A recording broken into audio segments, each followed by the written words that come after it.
제가 가끔 휴대폰을 열어보면은요, 의도치 않게 그 내용들, 유튜브의 내용들이 뜨는 걸 봐요. 그러면은 또 이렇게 이거 정치적인 것도 보고 또 문화적인 것도 보기도 하고 찬양도 듣기도 하고, 그런데 UFC 이것도 가끔 뜨면 한 번씩 쳐다보기도 합니다.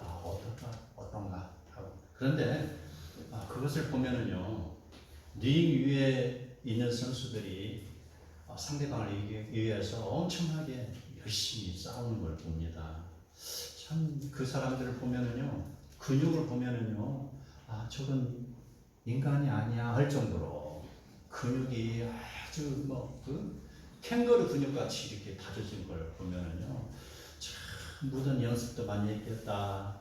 먹고 싶은 것도 얼마나 참았을까. 또 그 자고 싶은 것도 참아가며 운동으로 자기 몸을 단련시킨 것 참 무던히 노력했겠다. 자, 이러한 모습이 우리 올림픽 경기를 나가기 위한 선수의 모습일 수도 있고요. 아니면은 그러한 것이 상대방을 죽이기 위해서 단련된 몸이 될 수도 있는 것이죠. 그래서 나의 마음이 어느 쪽으로 향하느냐에 따라서 이 사람이 건전할 수도 있고요, 불할 수도 있다라는 것. 그 돌덩이 같은 주먹으로 휘둘러대면 얼마나 마음이 아프겠습니까? 세상이 지금 이와 같아요. 사람들은요, 칼과 창과 주먹과 무기를 가지고 싸우려고 무던히 노력을 하지만, 그러나 우리는 하나님의 방법 앞에서 다 소용없는 것을 알 수가 있습니다. 아무리 그들이 무기를 자랑한다 할지라도요, 거대한 자연 앞에서는 무용지물이 되는 것이죠. 지진이나 태풍이나 쓰나미나 이런 것 앞에서는요, 그들이 인간이 준비한 어떠한 과학이라도 무기라도 아무 소용이 없는 것입니다. 아름다운 가정이 탐욕에 물들어있는 어떠한 땡단으로부터 공격을 받는다면 그의 가정은 어떻게 해야 됩니까? 목숨을 바쳐서라도 그의 가정을 구원하는 것, 이게 가장의 역할인 것입니다. 오늘 제가 이 말씀을 주제로 삼은 거, 바로 1027 집회를 회고하며 라고 제목을 삼았습니다. 지난주의 일입니다. 지난주 우리가 그 현장에 가지는 못했지만 얼마나 많은 성도들이 이곳에 모여서 함께 집회에 동참하고 뜨겁게 눈물로 기도했는가 우리는 아실 것입니다.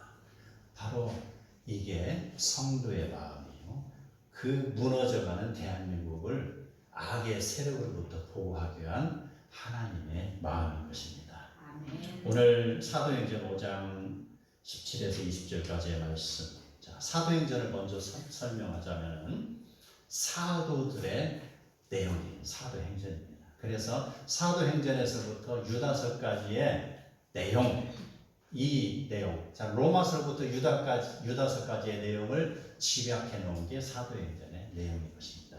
그 속에서 사도들이 어떻게 활동을 했고 주님의 나라와 의를 이끌어 가는가를 철저히 우리에게 보여주는 내용이죠. 그러한 과정 속에서 사도들이 어떻게 핍박을 받았고 어떻게 도움을 입었는지 우리에게 전해주는 메시지입니다. 5장 17절에 보면은요, 사두개인의 당파가 다 마음의 시기가 가득하여 일어나서 라고 기록되어 있습니다. 사두개인이라 하면은요, 바로 이스라엘 권력의 중심에 있는 자들입니다. 앞장인 사도행전 4장 2절을 보면은요, 그 사두개인들은 부활을 믿지 않습니다. 그래서 바로 예수의 십자가의 죽으심과 예수님이 3일 만에 부활하신 것을 증거하는 그 사도들의 외침을 못마땅히 여겨서 옥에 가두었다라는 기사를 우리가 볼 수 있습니다. 그 기사에 이어서 오늘 5장에 나오는 내용들, 자, 그들은 끊임없이 사도들의 모든 행태가 지금 불편하게 보이는데, 자, 그 사도들은 지금 어떻게 하고 있습니까? 손을 통하여서 민간의 표적과 기사를 많이 일으키고 그리스도의 복음을 전하고 있습니다. 이러한 모습을 바라보는 사두개인들은 이제 그들의 마음에 소용돌이가 일어납니다. 그래서 사도들을 핍박을 하는 것입니다. 붙잡았습니다. 시기심과 분개함이 가득하여서 그 사도들을 옥에 가두어 버렸습니다. 이러한 상황. 자, 무엇 때문에 그럴까요? 똑같이 성경을 믿는데요, 똑같이 읽는, 듣는 그 말씀 속에서 해석이 다르다는 것 때문에. 왜요? 그들은 부활을 믿지 않고 있어요. 부활을 믿지 않기 때문에 어떻습니까? 지금 이 날만 중요한 것이죠. 그렇죠. 부활이 없으니까 오늘만 살고 가는 그런 일회성 인간이라는 것이죠. 아마 그렇지 않겠어요? 하루살이 날타리와 같은 인간이 아니겠어요? 그렇다고 어떻습니까? 그들 안에 무슨 도덕이나 윤리의 중요함이 있겠습니까? 오늘 하루 내가 잘 먹고 잘 살고 쾌락으로 즐기면 되는 거 아니냐 이 말입니다. 그들의 주장. 부활이 없다고 생각하면은 이렇게 세상이 타락해가는 것입니다. 저 내세가 없다고 생각하면은 지금 당장 이 세상에서 욕되고 그 죄악에 감염돼서 생활하는 거, 아무런 죄의식이 없이 생활하는 것이죠. 그러한 자들, 그러니 자기들이 갖고 있는 이 사상과 지금 자기들의 눈앞에서 복음을 전하는 그런 사도들의 사상과는 정반대라는 것이죠. 그러니 이해할 수 없는 것이죠. 부활을 믿지 않는 자들, 성경을 읽어도 겉모습만 핥고 지나가는 자들입니다. 무엇 때문에 성경을 읽어요? 무엇 때문에? 내일이 없는데 뭘 하려고 성경을 읽냐 이 말입니다. 내일이 없는 사람들. 우리는요, 성경을 통해서 분명하게 부활의 내용을 알 수가 있습니다. 신약에는 많이 있죠. 그러나 오늘 구약만 가지고 보겠습니다. 열왕기상 17장 23절에 보면 사르밧 과부의 아들이 살아난 것을 볼 수가 있어요. 이건 부활인 것이죠. 이사야 26장 19절에 보면 이렇게 말씀하십니다. 죽은 자들이 살아나고 그들의 시체들은 일어나리라. 다니엘 12장 2절. 땅의 티끌 가운데에서 자는 자 중에 많은 사람이 깨어나 영생을 받는 자도 있겠고 수치를 당하여 영원히 부끄러움을 당할 자도 있을 것이다. 이게 무슨 말일까요? 예수 그리스도께서 이 땅에 심판주로 오실 때 그때 이야기입니다.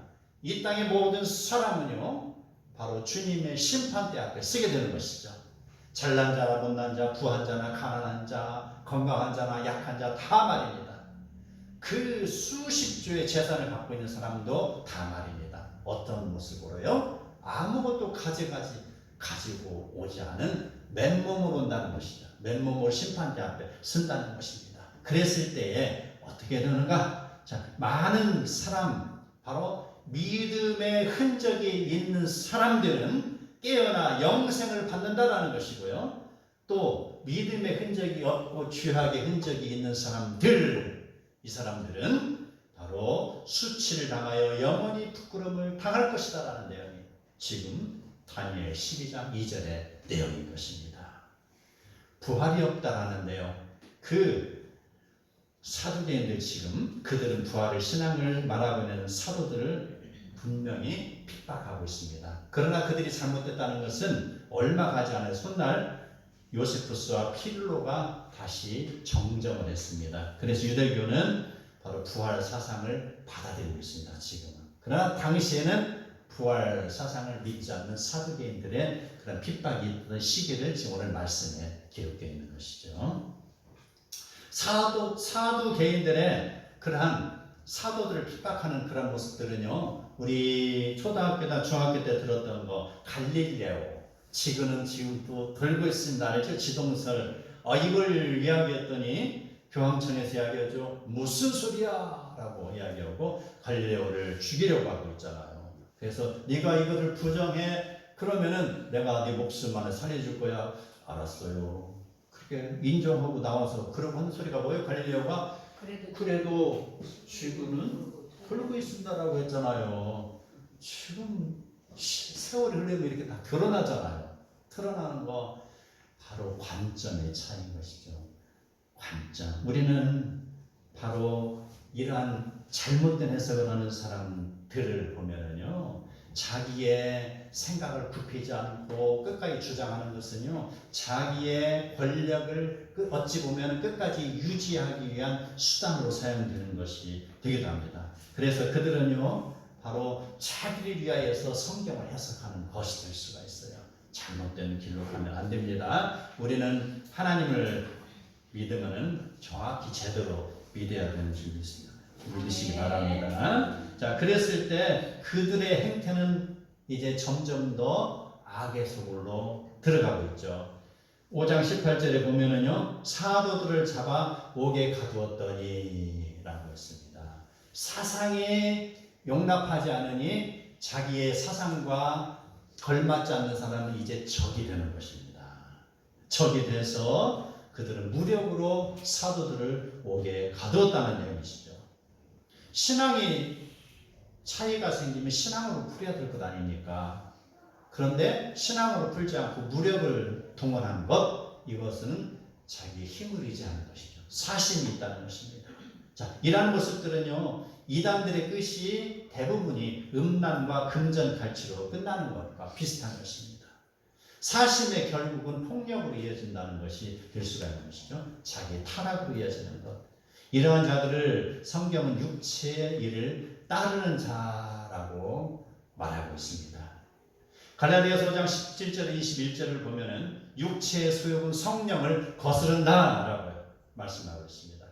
육체의 소욕을 보면은 음행과 더러운 것과 호색, 우상숭배, 주술, 원수 맺는 것과 분쟁과 시기와 분냄과 당 짓는 것과 분열함과 이단과 투기와 술 취함과 방탕함이니 이게 육체의 소욕입니다. 이러한 일을 하는 자들은 하나님의 나라를 유업으로 받지 못할 것이라고 했습니다. 자기의 유익을 추구하는 자는 육체의 일을 도모함으로 결국 하나님과 멀어지는 삶을 살게 되며 결국은 하나님을 떠나고 하나님을 배반하는 삶을 살게 되는 것입니다. 그러나 우리는 하나님을 올바로 믿으며 따라야 됩니다. 우리는 성경을 읽을 때 어떻게 읽어야 됩니까? 잘 읽어야 되잖아요. 잘 읽어야 돼요. 성경을 똑바로 읽어야 돼요. 성경을 무슨 글씨로만 읽으면 안 된다는 것입니다. 어떠한 절만을 가지고 내가 이 절에서 이렇게 말씀했으니 라고 생각하면서 다른 자기와 반대되는 이야기를 하는 사람을 다 거부하고 이런 오류를 범하면 안 되는 것입니다. 성경을 읽으면요, 그 절과 장과 그래도 해석이 안 되면요, 문단으로 읽어야 되는 것이고 성경 전체로 읽어야 되는 거예요. 그랬을 때 성경이 우리에게 주신 말씀을 우리가 이해할 수가 있는 것입니다. 그래서 우리는 성경을 읽을 때 분명하게 성령의 인도하심을 간구해야 될 것입니다. 성경을 포괄적으로 읽어야 되고요. 성령의 간구하심, 도우심을 받으며 읽을 때 우리는 성경을 오류를 범하지 않습니다. 갈라디아서 5장 22절에 이렇게 쓰여 있습니다. 오직 성령의 열매는 사랑과 희락과 화평과 오래 참음과 자비와 양성과 충성과 온유와 절제라고 합니다. 이게 바로 성령의 열매를 맺어가는 것입니다. 그리스도 예수의 사랑은요, 육체의 죄악과 정욕과 탐심을 십자가에 못 박아버려야 됩니다. 그냥 띄어서 저 호수에 던져버려야 되는 것이죠. 그리고 그리스도의 말씀에 순종하여 그리스도의 제자의 삶을 살아야 되는 것입니다. 자, 이런 성도들, 육체의 소욕과 성령의 일을 분명히 구분을 하는 성도들, 그런 사람들에게 하나님은 어떻게 하십니까? 도우시는 것이죠. 죄에 물든 자들이 세상을 전복하려고 노력하지만 하나님은 그들을 묵인하지 않습니다. 바울과 실라가 빌립보에서 복음을 전할 때 옥에 갇혀 결박당하여 있었습니다. 그러나 그들이 기쁨으로 찬송하며 기도하였을 때 밤에 주의 사자가 와서 바울과 실라를 구원하였던 것처럼 5장 19절 주의 사자가 밤에 옥문을 열고 끌어내었습니다. 이게 바로 사도들에게 다가오는 성령의 역사라는 것입니다. 이 역사를 다 우리의 것으로 누리는 성도들 되시기를 축복합니다. 자, 오후에 갇히라는 건 아닙니다. 항상 신앙생활에 즐겁게 생활하고 성령의 인도함을 받는 성도가 되라는 사인입니다. 자, 바울이 행하는 일이 하나님의 뜻과 합한 것처럼 바로 주의 사자들이 하는 일에 하나님 일에 합당한 것이기 때문에 하나님께서는 바로 그 사도들을 목에서 끌어내십니다. 이것이죠. 그러면 사도는 외롭습니까? 외롭습니까? 지금은? 외롭습니다. 네? 외롭습니다. 지금은 나왔잖아요. 조금 전에는 외로웠죠. 그런데 이제 오국이 열리고 주의 사자가 와서 자기를 끌어냈어요. 건져줬어요. 그럼 지금 외롭습니까? 안 외롭습니까? 안 외롭습니다. 결코 외롭지 않죠. 예, 하나님이 함께 하시니 외롭지 않은 것이죠. 열왕기상 18절에 보면은요, 우리가 너무나도 잘 아는 사실입니다. 갈멜산의 기적의 역사를 우리가 바라보는 것이죠.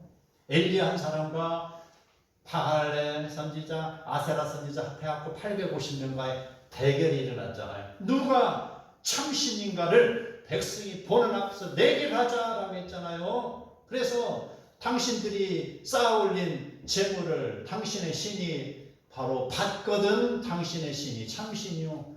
그러나 당신의 재물을 받지 않고 내가 올린 재물을 받으면 하나님께서 함께 하시는 모습을 보고 하나님이 참 신인 것을 우리가 알겠사오니 내기를 합시다라는 것이죠. 그래 내기를 했어요? 안 했어요? 내기를 했잖아요. 내기를 해서 모든 백성이 보는 앞에서 바로 대결이 시작됐잖아요. 그 결과 어떻습니까? 하나님이 함께 하시는 엘리야의 그 제단을 받으셨잖아요. 그가 하나님께 부르짖었을 때 1대 850 그 대결했잖아요. 겉모습을 보면은 내가 미치게 됩니다. 주변에 850명이 휘황찬란하게 여기 머리에 무슨 큰 깃발을 걸고 막 우락부락하고 그 헬스장에서 나온 사람같이 캥거루같이 막 이렇게 우락부락하고 세상은 나를 공격하고 진노를 하고 있지만 하나님의 감동된 한 사람이 그러한 것이 아무런 두려움 대상이 아니다. 하나님께서 나와 함께 하시기 때문에 나는 할 수 있다 라는 믿음으로 나갔을 때 하나님의 엘리야를 그들에게서 이기게 하신 것처럼 하나님께서는 우리 성도들을 이기시게 하고 구원해 주신 걸 믿으시기 바랍니다. 아멘. 사두개인들이 사도들을 대적한 것처럼 요즘 세상이 참으로 동성애를 외치며 세상을 어지럽게 하는 자들이 판을 치고 있습니다. 그들이 인권에 대해서 얼마나 공부했는지는 알 수 없으나 그들은요 소수의 인권을 주장하며 다수의 인권을 억압하는 자들입니다. 이게 민주주의입니까? 다른 모습이죠. 그들이 가정에 대해서 얼마나 공부를 했는지 알 수 없으나 동성애를 통과시키기 위하여 다수의 선량한 가정을 파괴하려고 노력하고 있습니다. 지난주에 한국교회가 연합으로 서울 도심 곳곳에 모여 집회를 하였습니다. 우리 교회도 참여했죠. 기도했죠. 눈물을 흘렸잖아요. 동성애와 포괄적 차별 금지 악법을 처리하기 위해서 우리가 기도한 것 아닙니까? 우리의 가정과 교회와 사회를 보호하려는 바로 방어적 싸움이 아니냐 이 말입니다. 저들은 사두개인들이 정권을 장악한 것처럼 지금 언론과 입법과 행정과 사법을 장악하고 있으며 나라의 모든 것을 쥐흔들려 하고 있습니다. 그리고 그들은 가정이 있음에도 불구하고 가정을 파괴시키는 자들입니다. 그들은요 지금 악한 영에 감염이 되어 있어서 선악을 구별하지 못하고 있습니다. 자기들이 부르짖는 그 잘못된 그러한 행태들이 결국 자기들에게도 돌아올 수 있다는 걸 인지하지 못하는 것이죠. 자기 집에 며느리가 시험난 등치가 큰 헐크와드 같은 며느리로 온다는 것 상상이나 하겠습니까? 그러나 있을 수 있는 일이라는 것이죠. 지금 그들은 부르짖고 있잖아요. 차별금지 동성애를 합법화시키려고 무더기를 노력을 쓰고 있잖아요. 그러면 그 피해자가 누구예요? 선량한 수많은 사람들이 피해자 아닙니까? 거기에 넘어가서 그런데 자기들은 거기에서 별개로 살 것 같아요? 결국 자기들에게도 돌아가는 일이 아니냐 말입니다. 이게 바로 감염된 자들의 모습이에요. 선악을 구별하지 못합니다. 죄에 감염이 됐다는 것입니다. 제가 일전에 들은 이야기가 있습니다. 동성애는 죄악인데 동성애는 범죄가 아닙니다. 이게 말입니까? 말이 아닙니까? 말이 막걸리예요, 말이. 막걸리에 소주예요. 그 취하는 이거예요. 이렇게 말하는 종교, 큰 종교에 우두머리가 이런 이야기를 했어요. 인터뷰에서. 뭔 말이에요? 예. 동성애는 성경 이야기를 취하기 분명하다. 그런데 동성애를 저지르는 것은 범죄가 아니다. 면피를 당한 자는 아니에요. 면피. 왜? 자기를 추종하는 사람들이 수많은 사람들이 거기에 물들어 있다는 것이 그 사람들 지금 보호하자는 언어 아니구나 이 말입니다. 초등학교 다시 들어가야 돼요. 왜? 문법을 모르냐 이 말입니다. 죄악이면 죄악이지 왜 범죄가 아니냐 이 말입니다. 동성애가 말입니다. 왜요? 죄악이 감염이 되기 때문에 그래요. 이단에 끌려들어간 사람 어떤 줄 아십니까? 그들은요 철저하게 인문학에 밝은 사람 많이 있습니다. 대학생이 있고요, 수많은 학자들도 있고요, 대학 교수들 있고 의사들도 있습니다. 그런데요, 그들은 인문학적으로 그들이 이야기하는 이단이 이야기하는 그런 어떠한 그런 내용을 들으면은 인문학적으로 봐도 이것은 말도 안 되는 소리다라고 해석을 할 수가 있는 그런 지식인들인데요. 그들이요 죄악에 감염이 돼서 그 순간 말을 듣는 순간 자기의 모든 그런 평범한 진리, 윤리, 사회적인 풍토 이런 것이 다 한쪽으로 내팽개치며 하고 그저 꾸벅꾸벅 그래 하다가 어떻게 해요? 소가 도살장으로 끌려가는 것처럼 딸려가는 것입니다. 이게 바로 감염된 자들의 모습인 것이죠. 분명하게 말합니다. 동성애와 차별금지의 독소조항을 주장하는 그런 모습들 올바름이 아닙니다. 죄악입니다. 동성애는 죄악이고 바로 범죄입니다. 범죄. 이것을 우리가 막아내지 않으면은 바로 조만간에 우리를 덮치는 그러한 그물이 될 것입니다. 우리는 이제 바로 그러한 모습을 대항하기 위하여서 바로 전국적으로 집회를 했습니다. 그래서 우리는 끝까지 우리의 목소리를 높여서 이것을 잘못 흘러가고 있는 물줄기를 바꾸려고 노력하고 있는 것이죠. 언론은 그럼에도 불구하고 마치 지극히 작은 그러한 일이 일어났던 것처럼 방송하고 꿈쩍을 하지 않고 있습니다. 우리의 교단은 어떻습니까? 많은 기독교 교단은 어떠냐 이 말입니다. 어떤 데는 목숨을 내걸고 바로 이거를 저지하려고 노력하고 애쓰는데 어떤 교단은 강 건너 불구경하듯이 그래 당신 할 대로 해라고 하는 사람 그리고 끊임없이 어떤 교회는 자기 교회의 행사에 전전긍긍하고 있는 것입니다. 지금 한국교회 존립의 위기가 다가왔음에도 불구하고 지금 산불이 나가지고 지금 나의 옆에 동산에 가서 내 처마에 지금 불이 붙었음에도 불구하고 나는 불에 관심이 없다. 나는 그저 띵까띵까 놀면 끝난다는 거 아닙니까? 당신네들이 가서 해. 그럼 내가 혜택 받으면 돼. 이 말 아니냐 이 말입니다. 누가 불을 꺼줍니까? 누가 악법을 저지하냐 이 말입니다. 가만히 있으면요 바로 통계적으로 2, 3년 후에는 자동적으로 그것이 통과될 수밖에 없는 것입니다. 왜 그래요? 그들은 악한 사자, 악한 마귀와같이 끊임없이 물고 늘어져서 끝까지 그 일을 통과시키려고 노력하고 있잖아요. 그런데 방어하는 사람은 지금 강건너 불구경하고 있으니 방어하는 사람이 수천 만만이면 뭐합니까? 다 잠들어 있으면 뭐하냐 이 말입니다. 그 성에 한 명이 첩자가 들어가 성을 넘고 그 성에 들어가 불 지르면 끝나는 거 아니냐 이 말입니다. 이게 지금 우리의 현실입니다. 위기라 이 말입니다. 이럴 때에 바로 우리가 나서지 않으면 어떻습니까? 우리가 기도했잖아요. 하나님께서 도와주셔서 그 집회를 통하여서 이 나라를 참으로 복음의 청정국으로 삼아주십시오. 기도했잖아요. 그리고 그날을 위하여서 참으로 날씨를 하나님께 기도했습니다. 날씨를 주관해 주시고 교통을 주관해 주시고 모든 계획을 모든 순서와 모든 게 성령을 이끌어 주십시오라고 기도했습니다. 그런데 당일날 집회가 시작되자마자 하늘에서 비가 내린 거 기억하십니까? 그 비. 저는 알고 있었어요. 이 성스러운 집회인데 왜 비가 내릴까?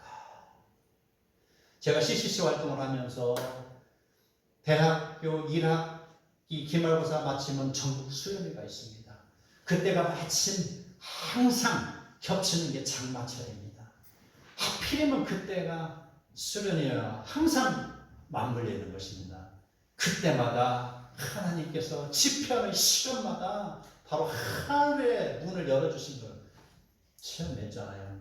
비를 멈춰주시고 거기에 있는 많은 젊은이들이 바로 우리가 기도할 때 하나님이 하늘의 문을 막아주셨다라는 그런 간증거리가 나오고 그들이 인생이 가는 길마다 그때의 사건을 기억하면서 하나님이 함께 해주신다는 하늘의 만나를 느끼는 시간들이었습니다.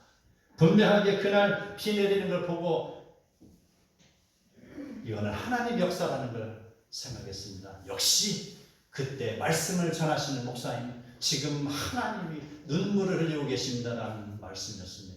우리의 가슴 속에서 아멘이 터져 나왔습니다. 이건 하나님의 눈물입니다. 저 잘못되어 가는 저 세상을 바라보고 그것을 죄악을 바라보고도 죄라고 말하지 않는 그 잘못된 사람들을 바라보고 또 강 건너 불구하며 당신은 하시오 나는 할 일이 아니오라고 외면하는 자들을 바라보는 하나님의 눈물이었다는 것입니다. 눈물입니다. 이렇게 기독교가 지금 경각에 달려있음에도 불구하고 어떤 교단은 지금도 그 동성애를 옹호하는 WCC와 NCC의 그런 가입을 아직도 처리하지 않고 있습니다. 그 교단의 모든 목사님들이 다 찬성하는 건 아닐 것입니다. 수많은 목사님들이 끊임없이 부르짖을 것입니다. 제발 좀 탈퇴하시오라고 했을 것입니다. 그럼에도 불구하고 끝까지 그 끈을 붙잡는 이유는 무엇일까요? 바로 자기의 유익을 위한 것입니다. 하나님의 유익이 아니라 자기의 명예를, 권력을, 자기 어떠한 이권을 말합니다. 불쌍한 일입니다. 이것 때문에 하나님이 울으신 것이 아니라 이 말입니다. 하나님께서 바로 그 눈물을 보이시고 잠시 후에 다시 쾌청한 날씨를 주셔서 대회를 끝날 시간까지 성령에 감동되어서 그 찬양하는 소리며 말씀을 선포하는 그 메시지며 기도하는 그 음성이며 성령에 감동된 모습을 우리는 충분히 누릴 수 있었습니다. 함께 동참해서 나라와 민족과 하나님의 나라를 걱정하며 기도했던 그 시간이 바로 지난주 1027 집회였다는 것입니다. 우리는 그 시간을 잊어서는 안 될 것입니다. 결코 잊어서는 안 될 것입니다. 지금 우리 기독교가 무너지냐 재건되냐의 그런 기로에 선 집회인 것입니다. 우리는 그날 그의 함성소리, 외침의 찬양의 기도의 소리를 기억하면서 우리는 끊임없이 우리의 신앙을 다져가야 될 것입니다. 아멘. 우리는 느헤미야의 그런 52일 만에 성벽이 재건된 사건을 충분히 기억합니다. 성벽을 재건합시다라고 했을 때 어떤 사람들은요 다 느헤미야 총독의 그런 위시에 눌려서 다 모이긴 모였습니다. 다 동참을 했습니다. 42개의 구역으로 나누어서 그것을 다 맡아서 하게 됐습니다. 그 중에 가장 먼저 나온 게 누굽니까? 내가 먼저 하겠습니다라고 대제사장 엘리야십이 나왔지 않습니까? 그래서 내가 여기를 재건하겠습니다라고 나왔잖아요. 그런데 엘리야십 뒷모습을 바라보십시오.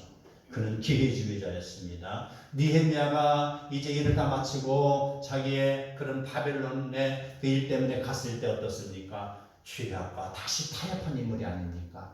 바로 복음의 최전선에서 신앙을 지켜야 될 자가 도비아와 산발렛과 내통하면서 이스라엘 성전의 중요한 그런 곳간을 그들 사무실로 내줬던 말도 안 되는 일을 저지르고 바로 그의 그런 모습들을 보고 백성들은 그의 자녀와 자기의 자녀를 결혼시켰던 것. 사상이 무너지고 종교가 무너질 시간이 아니냐 이 말입니다.